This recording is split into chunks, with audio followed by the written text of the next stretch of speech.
வணக்கம் ஃப்ரெண்ட்ஸ். இன்றைக்கி நம்ம கிச்சனில் சத்து மாவு காப்பி எப்படி செய்கிறதுன்னு பார்ப்போம் வாங்க. இதுக்கு தேவையான பொருட்கள் முழு உளுந்து, பச்சரிசி.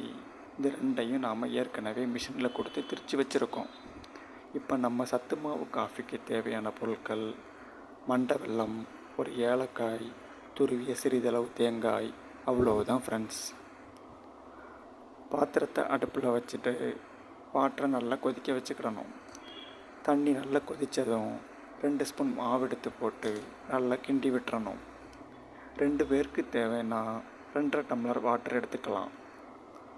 இனிப்புக்கு தேவையான மண்டை வெல்லம் அது கூடவே சேர்த்து போட்டு கிண்டி விட்டுறணும். சுத்தமான மண்டை வெல்லமாக இருந்தால் டைரெக்டாக போட்டு கிண்டி விட்டுறலாம்.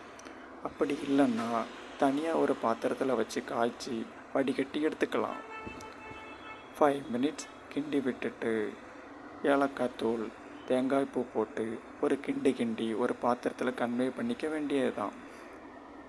அவ்வளோதான் ஃப்ரெண்ட்ஸ், சுவையான சத்து மாவு காஃபி ரெடி. இது பெண்களின் இடுப்பு எலும்புக்கு நல்லது, ஆண்களின் முதுகு தண்டுவடத்துக்கு வலு சேர்க்கக்கூடியது. மார்னிங் எந்த காஃபி குடித்தாலும் இந்த மாதிரி நம்ம பாரம்பரியமான சத்தான கூல் காஃபி குடித்தா உடம்புக்கு நல்ல ஹெல்த்தாக இருக்கும். மீண்டும் அடுத்த வீடியோவில் சந்திப்போம் ஃப்ரெண்ட்ஸ்.